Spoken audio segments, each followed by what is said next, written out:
नमस्कार दोस्तों, क्राइम धमाका में एक बार फिर आपका स्वागत है। आज हम आपके लिए लेकर आए हैं एक अनोखी कहानी की। कैसे एक लड़की के कत्ल ने 9 साल से दीवारों में बंद दूसरी लड़की के मर्डर का खुलासा कर दिया। दृश्यम से भी खतरनाक मर्डर मिस्ट्री की कहानी। अगर ये दूसरा कत्ल ना करता तो पहला मर्डर केस 2 दीवारों के बीच दफन ही रह जाता। 9 साल पहले लिव इन पार्टनर की हत्या कर दीवारों में छिपाए शव के टुकड़े ऐसे खुला राज। वो 9 साल से गायब थी। थाने में उसके लापता होने का पोस्टर लगा था, लेकिन कोई सुराग ना था। लेकिन जब एक और लड़की का कत्ल हुआ तो उससे अचानक 9 साल से लापता उस लड़की का राज खुल गया। उस लड़की की लाश के टुकड़ों को एसिड से पूरी तरह से जला दिया गया था। फिर बचे हुए इंसानी हड्डी के टुकड़ों को पॉलीथीन बैग में डालकर एक बक्से में बंद कर दिया गया।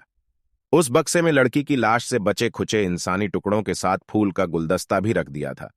आखिर में उस बक्से को भी घर की 2 दीवारों के बीच चुनवा दिया था। अब इस लड़की का मर्डर क्यों हुआ? किसने मर्डर किया? मर्डर करने की वजह क्या थी? आखिर 9 साल बाद अचानक इस मिस्ट्री का खुलासा कैसे हुआ, जानिए आज क्राइम की कहानी में। स्पेन में हुए दृश्यम फिल्म जैसी एक मर्डर मिस्ट्री की स्टोरी।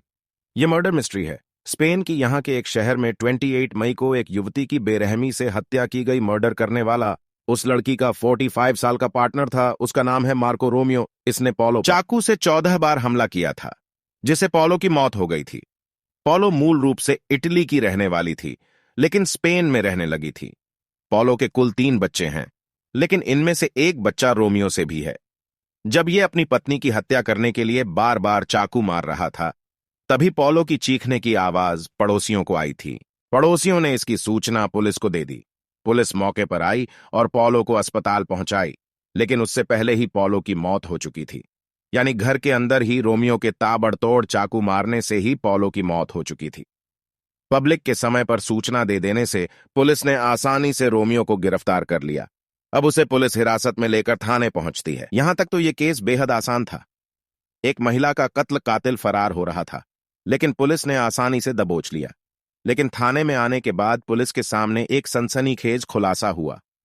थाने में मिसिंग पोस्टर देखकर कातिल ने कहा, यह मेरा दूसरा कत्ल था। स्पेन की पुलिस अब आरोपी मार्को रोमियो को लेकर थाने पहुंचती है। जैसा कि इंडिया के थानों में घुसते ही एक बोर्ड दिखता है, जिस पर उस थाना एरिया से गुमशुदा लोगों की फोटो के साथ डिटेल लिखी होती है। असल में यह हर थाने में इसलिए होता है ताकि अगर किसी ने उन लापता को कहीं देखा हो तो पुलिस को सूचना दे सके। स्पेन के पुलिस थानों में भी इसी तरह का सिस्टम है।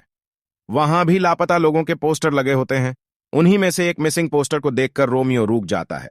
फिर पुलिस से कहता है कि यह मेरा दूसरा खून है। पहले आप लोगों को लगता था कि मैंने सिर्फ एक पॉलो का कत्ल किया है, लेकिन इससे पहले भी एक मर्डर कर चुका हूं। उस लड़की का नाम सिबोरा था। उसी मलागा एरिया से लापता हुई थी, जिसमें अब पॉलो के साथ रोमियो रहता था। सिबोरा 14 जुलाई 2014 से लापता थी, यानी करीब 9 साल से वो लापता थी।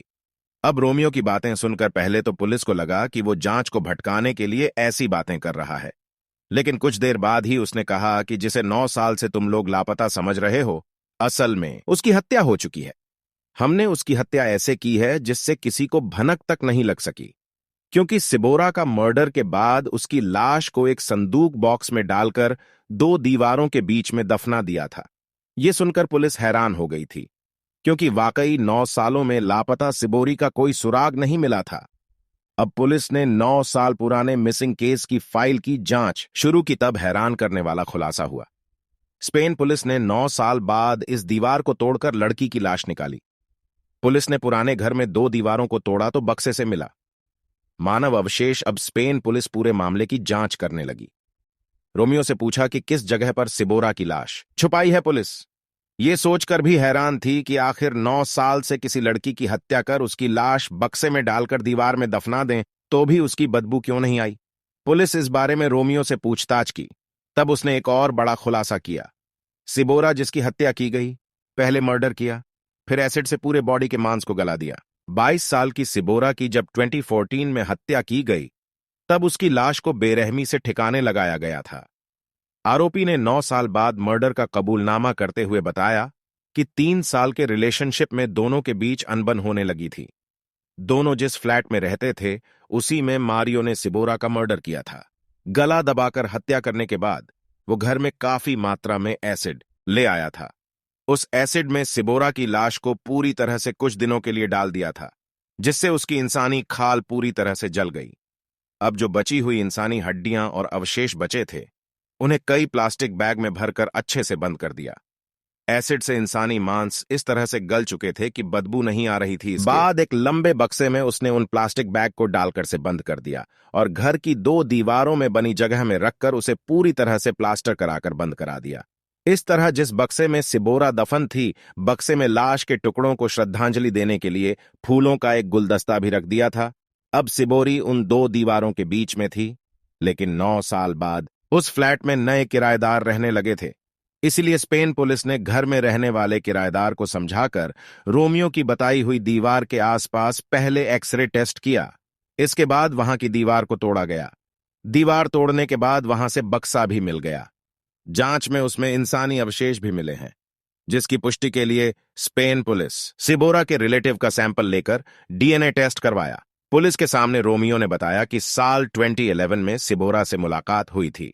इसके बाद दोनों में दोस्ती और फिर प्यार हो गया था। सिबोरा इटली की रहने वाली थी। सिबोरा फिर रोमियो के साथ स्पेन के कोस्टा डेल सोल में एक फ्लैट में रहने लगे थे।